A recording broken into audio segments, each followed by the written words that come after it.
Welcome the timeless forgotten mystery. Hello, friends. The most fascinating thing about our universe is its sheer size.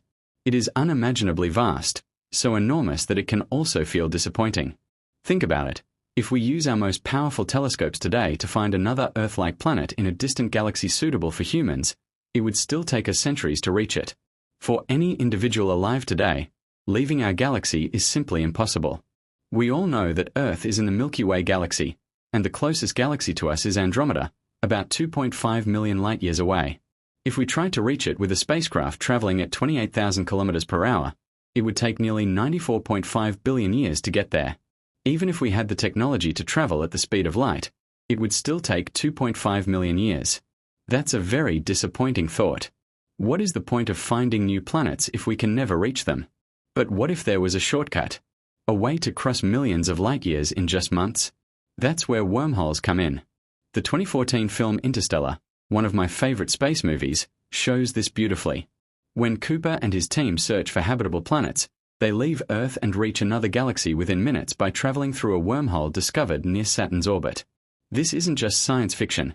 The idea of wormholes is based on real science. To understand wormholes, we need to revisit Einstein's theory of relativity. Einstein introduced his famous field equations in 1915, which describe how matter and energy influence the curvature of spacetime. Imagine spacetime as a giant mesh. Place a heavy object on it, and the mesh bends. The greater the mass, the deeper the curve.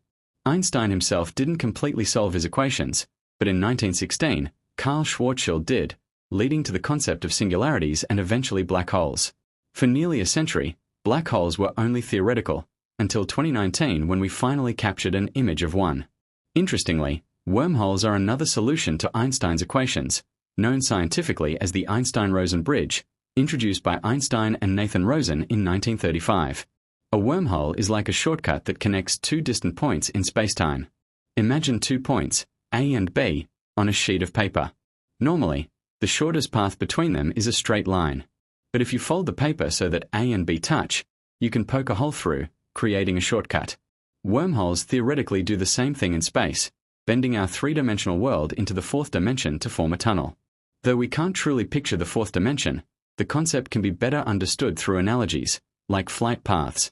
On a flat map, the straight line from Delhi to New York looks shortest, but in 3 dimensions, the actual shortest route curves over the North Pole. In the same way, a wormhole could provide the shortest route across galaxies. In 1957, scientist John Wheeler compared this to a worm eating through an apple, traveling inside it instead of across its surface. This is where the term wormhole came from.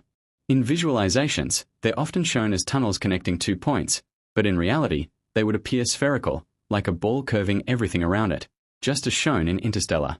The catch is, wormholes remain purely theoretical. No one has ever seen one, and scientists don't even know if they exist. If they do, they could work as time machines, letting us travel faster than light and even across time. But there are problems. How would a wormhole's entrance form? We'd need an immense gravitational force, something only black holes could provide. But then, what about the exit? If another black hole is on the other side, it becomes a trap. We would need something that repels instead of attracts, something opposite to a black hole. This leads us to the concept of white holes. White holes, like wormholes, are another theoretical solution to Einstein's equations. They are the exact opposite of black holes. While nothing can escape a black hole, nothing can enter a white hole. They would emit light instead of swallowing it, appearing extremely bright. Russian physicist Igor Novikov introduced the term in 1964, describing them as the time reversal of black holes. Some scientists theorize that the Big Bang itself may have been caused by a massive white hole. Others, inspired by Stephen Hawking's work, believe that when a black hole dies through evaporation, all the information and matter inside it could be expelled as a white hole. However, critics argue this violates the second law of thermodynamics, which states that entropy always increases.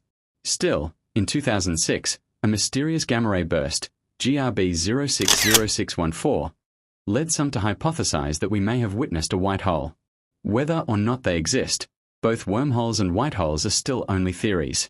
But remember, black holes were once only theories too. In fact, in 2015, scientists managed to create a magnetic wormhole in a laboratory.